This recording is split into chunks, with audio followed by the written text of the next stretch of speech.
Magandang araw mga kaibigan. Ngayon po gagawa po ako ng ng appetizer, another appetizer. Itong kakailanganin ko.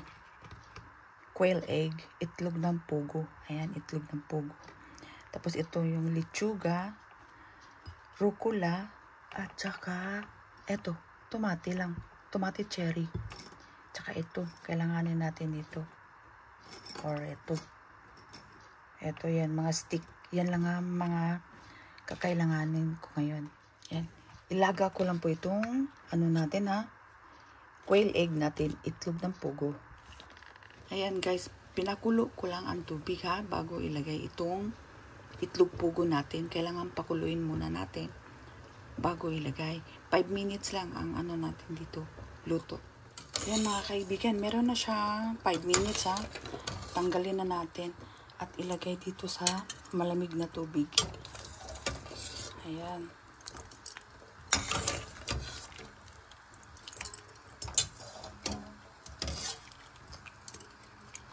Ayan, ganyan lang. Ayan, dikdikin lang po natin. Para maano siya ba.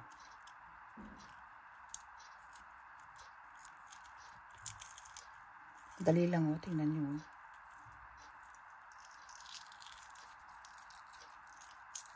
Ayan, napakadali lang. Pitpitin lang ng ganyan mga kaibigan. Napakadaling ba. Tapos,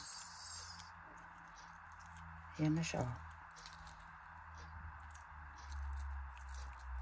Pitpitin lang. Hoy, ayan. Ayan, diba? Ang dali-dali. Ayan na siya. Ayan na mga kaibigan Ito na. Ganito lang yan, no? Ganyan kalalabasan niya. O, diba? Tapos, ito lang yung dulo niya. Tanggalin lang natin, ganyan. Tapos, ito pilang. Ganyan. Tapos, kuha tayo ng ito. Tusok lang natin. Tapos, itong rucola. Kasi masarap itong rucola Ganyan lang mga kaibigan. Tapos itlog. Napaka nito. Sa mga handaan na naman po ito mga kaibigan. Ayan.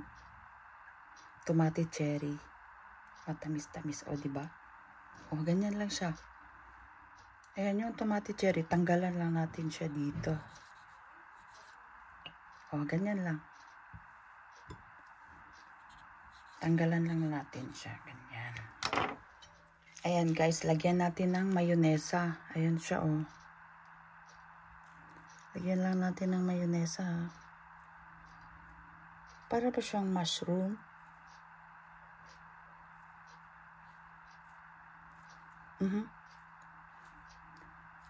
Ayan, ganyan lang siya. Para mag-design lang na mushroom. Para naman mas maganda tingnan, diba? The oil. Yan. Dapat tuldok-tuldok ito lang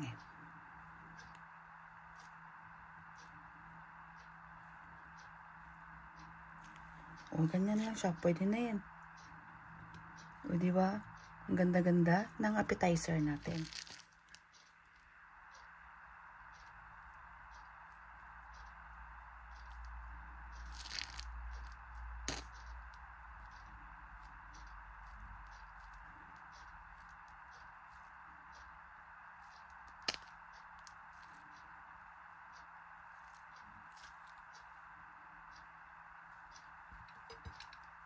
Ito na mga kaibigan.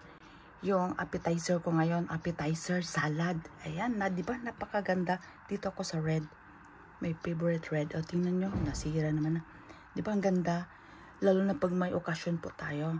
Mga birthday, ganyan. Basta kung anong klaseng handaan, ito. Di ba? Ang cute-cute niya. Tsaka ang sarap pa. O, di ba? Kaya ito na po mga kaibigan, yung recipe ko ngayon. Egg quail tomato cherry.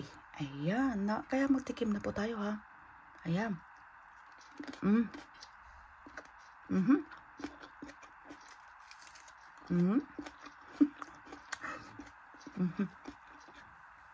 sarap mga kaibigan. Ang grabe. As in. Mabubusog ka na dito sa isa. Promise, kaya ang sarap-sarap.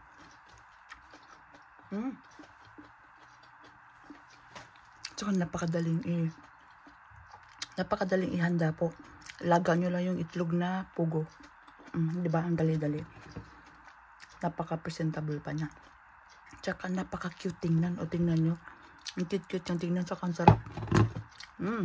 Kaya maraming salamat po mga kaibigan sa panonood nyo po sa recipe ko ngayon na appetizer egg quail tomato cherry. Kaya maraming salamat po. God bless po sa ating lahat at enjoy cooking lang po tayo mga kaibigan. Bye bye.